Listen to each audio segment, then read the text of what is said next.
수험생 여러분 안녕하십니까? 여러분들 최단기간 합격의 길로 인도해드릴 한국사 시험 전문 강사 황의방입니다.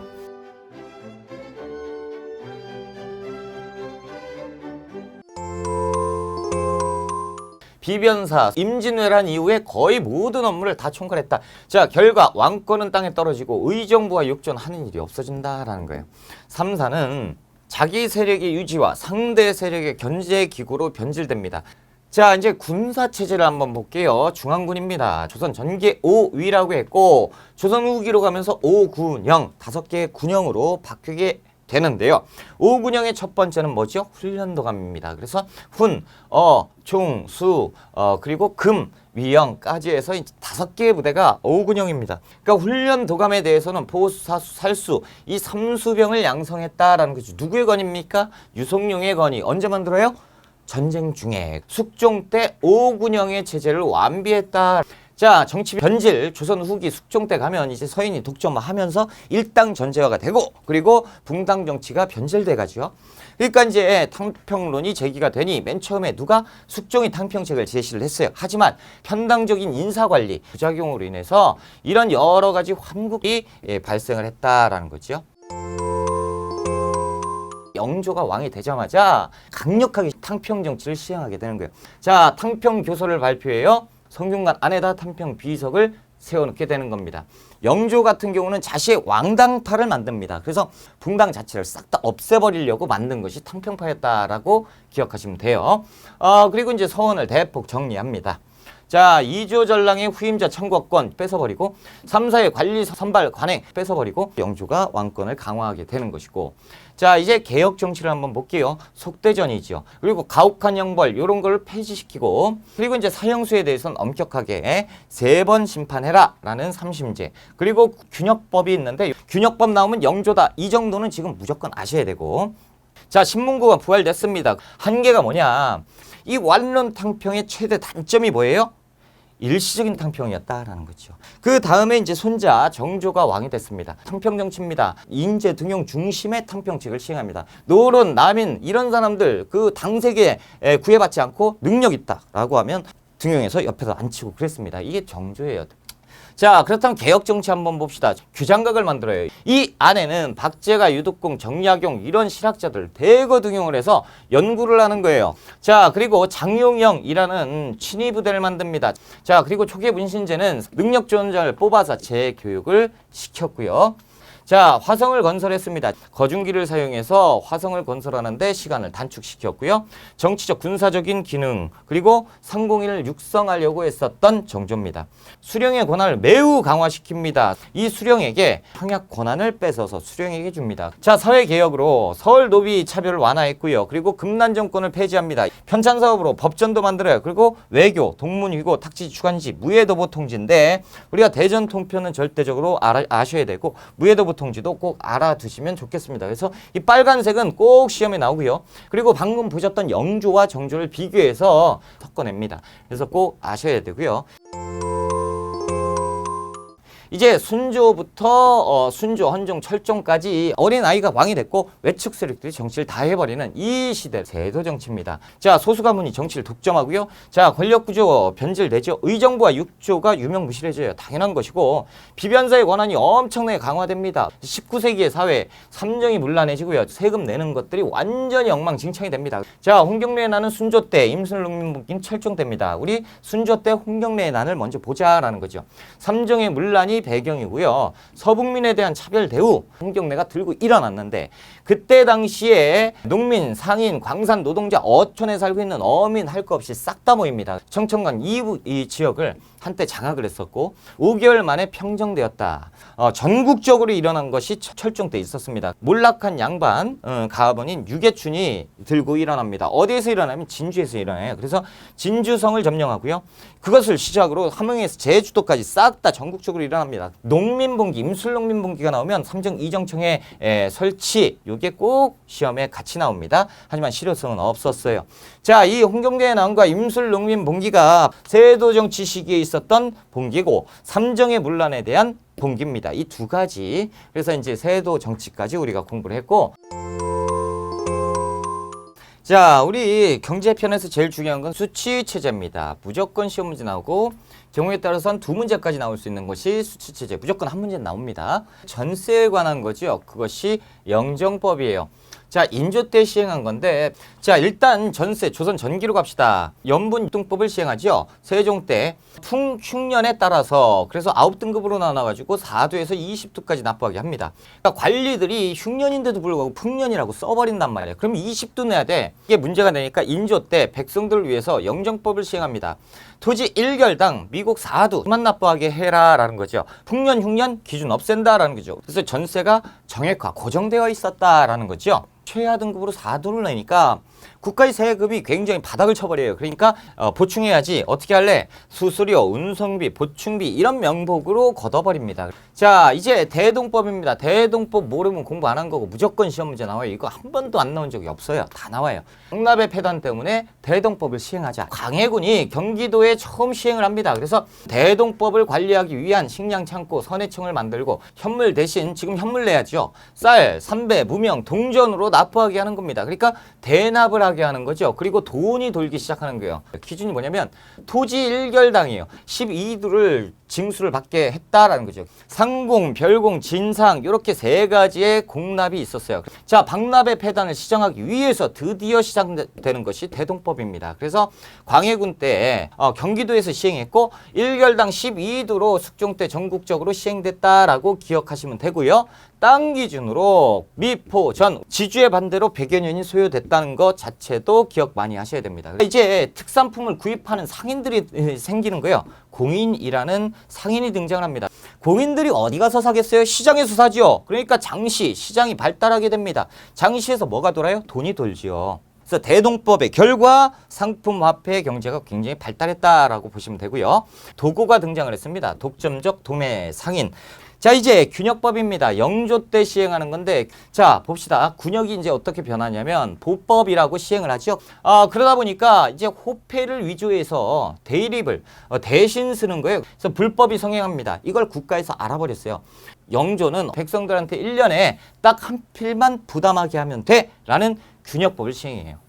그러다 보니까 국가 세금이 완전히 그냥 바닥을 칠 거 아닙니까? 그러니까 이제 보충, 지주에게 결작이라는 것도 부담을 하게 하고요. 결작, 선무공간, 어장세, 염세, 선박세 이런 것들이 나오면 균역법이다라는 거 꼭 좀 기억하시고요. 결과 일시적으로 경감됐지만 지주에게 납부하라고 그랬잖아요. 그러니까 지주에는 어디에게? 농민에게 더 내게 한다라는 거죠. 조선 후기 농업 발전을 한번 봅시다. 모내기법이 전국적으로 확대되는 것은 조선 후기. 자, 이제 광작을 공부할 거예요. 1인당 경작지가 확대되고 그래서 분홍들이 등장하기 시작하는 거예요.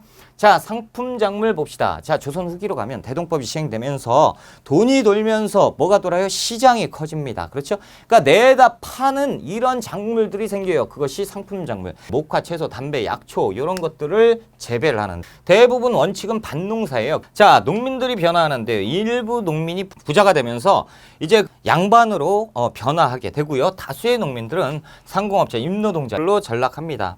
자, 조선 후기 산업 발전을 봅시다. 자, 상인을 공부합시다. 시전 상인 우리가 공부했어요. 유기전 독점 판매할 수 있었는데 신해통공 이전까지 금난 정권을 가지고 있었던 것이 시전 상인. 이 보상과 부상의 합성어인 보부상도 관상이라고 우리가 배웠어요. 자, 사상 중앙에는 난전이죠. 난전이 엄청나게 많아요. 그래서 장부에 등록되지 않은 무허가 상인으로 자판 끼고 마음대로 장사를 하는 사람들 시험에 꼭 한 문제는 나와요.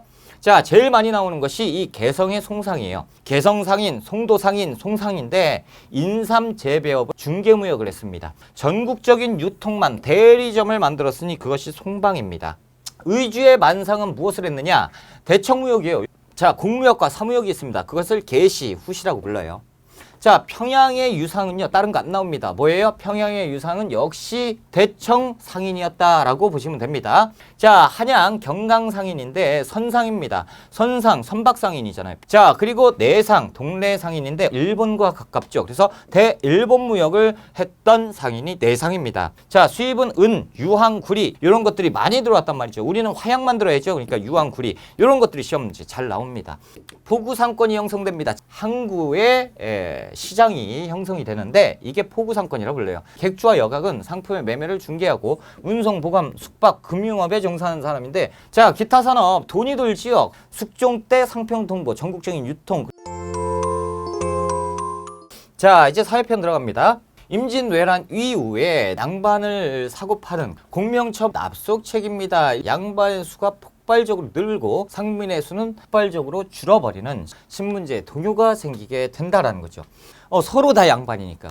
양반에 대한 우대도 사라지고요. 건반, 자신의 특권을 유지하기 위해서 향안이라든가 청금록 이런 것들을 만드는데 그리고 이제 중앙에서 권력 다툼으로 인해서 몰락한 사람들이 지방 양반, 향반이라고 부르는 거예요. 몰락한 양반들을 잔반이라고 불렀고, 자, 새로운 양반들은 대부분 분홍 출신이 많았습니다. 그래서 양반을 사는 거지요. 구양들은 자신들의 마을, 동종 마을을 만들고 동성 마을을 만들어서 동약을 따로 실시한다라는 거죠. 조상들을 모시는 사당을 많이 만들 거야. 이런 것들이 생기고요. 자, 그리고 이제 청금록 있죠? 이런 것들을 만들면서 특권을 유지하려고 구양들이 노력을 했었다. 자, 이제 중인들 한번 볼까요? 중요한 일을 담당함에도 불구하고 처우는 굉장히 낮단 말이에요. 짜증이 확 나죠. 게다가 고급 관료로 되는 길을 막아놨어요. 그래서 우리도 고급 관료가 되게끔 도와주시오 라고 하면서 상소운동을 전개합니다. 하지만 안 들어주죠. 정조 때 규장과 검사관으로 등용되는 이런 서얼 출신들의 관리들이 생기게 되고, 자, 아무튼 서얼들은 문과 응시가 금지돼요. 자, 이제 농민들 한번 봅시다. 농민을 지배합니다. 상층과 중층 그리고 하층으로 자연스럽게 농민들이 분화됩니다. 자, 노비를 한번 볼까요?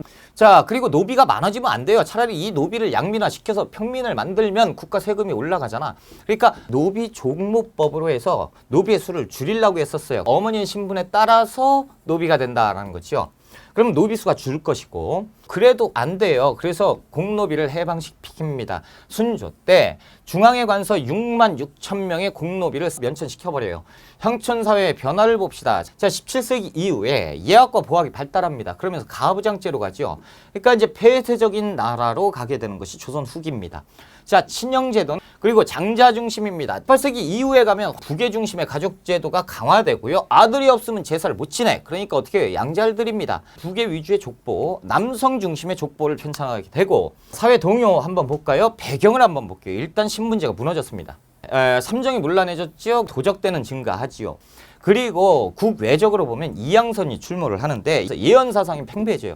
나라가 엉망진창인 거야. 그래서 비기 도참설, 정감록, 말세, 도래, 왕조, 교체, 변란 이런 것들이 막 들고 일어나요. 자, 천주교 한번 봅시다. 17세기 서학으로 소개가 됩니다. 그래서 18세기 신앙으로 형성이 되는데 맨 처음에 천주교라는 건 학문으로 들어가고 종교로 발전돼요. 자, 탄압, 평등사상입니다. 자, 제사 의식을 거부하고 사교로 규정해서 그래서 탄압을 합니다. 이 탄압이요, 박해로 나타납니다. 신해년에 일어났다. 그래서 친해 박해입니다. 진산에서 천주교 신자 윤지충이라는 분이 계시는데 어머니가 돌아가셨어요. 근데 이 어머니의 장례를 불을 질러버린 거예요. 정부에서 사형 처하고 끝낸 사건입니다. 자, 신유년에 박해가 한 번 더 있습니다. 이게 1801년인데 누구 때요? 순조 때죠. 노론 벽파 세력들이 치의적인 타답을 위해서 종교를 갖다 들이민 겁니다. 그래서 천주교를 박해한 사건이 신유년에 있었던 박해입니다. 자, 황사형 백서 사건인데요. 황사형이라는 분이 신유 박해에 대해서 당시에 베이징 주교, 프랑스 주교에게 이 사실을 얘기하고 싶었다라는 거죠. 이 보내는 과정에서 군관들에게 잡힙니다. 난리가 났던 사건이 황사형 백서 사건입니다. 이거 황사형 백서 사건이 출제가 된다면 신유 박해에 대한 내용을 얘기하는 것이다 라는 것도 기억해 두시고요. 자, 기해년에 박해가 또 한 번 있었습니다. 이거 헌종 때죠. 병인 박해 같은 경우는 흥선대원군 때 엄청난 박해가 있었다라는 거. 자, 넘어갑니다. 이제 동학에 대해서 공부를 한번 해보자. 1860년 경주 출신 최재우가 창시를 하는데 사상, 유교, 불교, 도교 그리고 민간신앙까지 싹 다 아울러서 우리 민족 종교를 만들자라는 것이 동학이었어요. 시천주와 인내천인. 자, 탄압. 조선 정부는 역시 마찬가지. 뭐예요? 평등이죠. 역시 이것도 사이비 종교다라고 단정 짓고요. 이 최재우 이놈 잡아와라 이렇게 되는 거예요. 그래서 혹세무민의 죄로 처형을 시켜버립니다. 그래서 이대 교주 최시영이 등장을 합니다. 그래서 최시영은 교단을 정비하고 더욱더 탄탄하게 꾸려나가는 동학입니다. 그래서 교리도 정리하는데 동경대전과 용담유사 이걸 또 한문도 만들고 한글도 또 따로 만든 것이 동학의 2대 교주 최시영이다라는 거죠. 자, 문화편은 조금 들어갑시다. 성리학이 심화됩니다. 그래서 성리학의 절대와 열심히 더 공부를 했었다라는 거. 자, 그리고 이제 성리학을 비판하는 학자들이 등장을 했습니다. 윤휴, 그리고 박세당. 특히나 윤휴라는 분은 유교경전을 따로 독자적으로 해석을 한다라는 거죠. 그래서 천하의 많은 이치를 어찌하여 주자만 알고 나는 모른단 말일까라는 거예요. 공자나 맹자가 다시 태어난다면 나랑 한번 붙어보자라는 거죠. 그럼 내가 이길 수도 있다라는 거예요. 서인의 공격을 받아서 사문난적으로 몰려서 제거당했다라는 거죠. 양명학인데요. 대부분 소론학자들이 믿었습니다. 정제두가 만듭니다. 그래서 정제두는 강화도로 가서 이 가학의 형태로 연구를 하는 것이 양명학이에요. 강화도에서 공부를 하다 보니까 학파가 형성이 됩니다. 이른바 강화학파라고 부르는 거죠. 그래서 이 강화학파가 무엇을 연구했다? 양명학을 연구했다라고 보시면 돼요. 그래서 양명학의 내용은 심증리입니다. 자, 지행합일이에요. 치양지설. 이 양명학에 한계가 있으니 토론학자들이 연구를 했죠. 그러니까 중앙에 반영되기는 힘들었다라는 한계점이 있다라는 거예요. 자, 이제 실학을 봅시다. 17세기, 18세기 사회 경제적 변동에 따른 사회 개혁론이고 확대 민생 안정과 부국 강병을 목표로 사회 개혁론을 제시하는 것이 이들의 목표였고 이들의 연구였다라는 거죠. 그래서 중농학자와 중상학파로 나뉩니다. 이제 중농학파를 공부할 거예요. 자, 유영원의 호는 반계입니다. 그래서 반계수록이에요. 이 책의 내용에 균전론이에요. 그래서 나눌 균이죠. 땅을 똑같이 나누면 된다라는 거예요. 그래서 대신 사농 공상의 차별은 있다라는 거예요. 이렇게 차별은 두되 일단 분배해야 된다라는 것이 유영원의 균전론이다라는 거죠. 자, 이제 이익입니다. 이익의 호는 성호예요. 그래서 성호사설이에요. 그리고 학파가 성호학파고 한전론입니다. 영업전은 법으로 매매를 금지하고 나머지 토지만 매매를 허용하자는 주장인데 시험에 많이 나오는 것이 이익의 한전론이에요. 뚜론, 사회 병폐 6가지, 경우에 따라서 뭐 육점론이라고도 하지요. 기타 패전론도 주장을 했었다. 이제 정리학용을 한번 봐보자라는 거죠. 정약용의 호는 다산이고 당호가 또 있어요. 여유당입니다. 실학의 집대성을 하신 분이 정약용이죠. 그래서 신유박해 때 강진의 유배가죠. 그래서 강진의 유배가서 약 500여 권의 책을 만드니 그것이 여유당 정서고, 자, 목민심서인데 지방관이 이 지켜야 할 정치적 도리, 경세, 유표, 그래서 정치의 폐단, 개혁론에 대해서 써놓은 것이다라는 거죠. 흠흠신서는 뭐냐면 교도관이 지켜야 되는 여러 가지 지침서가 흠흠신서. 기회론이라고 해서 사람과 동물의 차이는 기술에 있다라는 거죠. 마구와 외통은 당시 홍역, 이 돌림병이었잖아요. 이것을 연구하고 종도법을 또 연구했었다라는 거죠. 그럼 정약용의 사회개혁론 무엇이 있느냐? 여전론이 있어요. 여전론은 뭐냐면 마을 단위 공동농장, 공동경작, 정전제로 바꿉니다. 그래서 정약용 하면 여전제, 정전제 싹 다 기억하셔야 됩니다. 중상학자예요. 그래서 상공업 중심으로 개혁론을 주장을 했었던 학자들. 자, 유수원입니다. 호는 농암인데 저술을 한 우서에서 산업공상의 직업적 평등화 전문화를 주장합니다. 자, 홍대용은 호가 담원이지요. 그래서 담원서를 저술을 했는데 여기에 이제 이마경륜, 의산문답, 홍대용이 저술을 했고 지전서를 주장합니다. 그리고 우주는 무한하다라고 하는 무한우주론을 주장을 해요. 중화사상을 비판한 거예요. 자, 이제 박지원, 연암 박지원이죠. 그래서 열하일기를 저술을 했어요. 그 내용 중에 대부분이 뭐예요? 수레와 선박을 이용하고 있다. 우리도 배워야 된다는 거예요. 화폐가 유통되는 건 당연한 것이다 라는 거죠.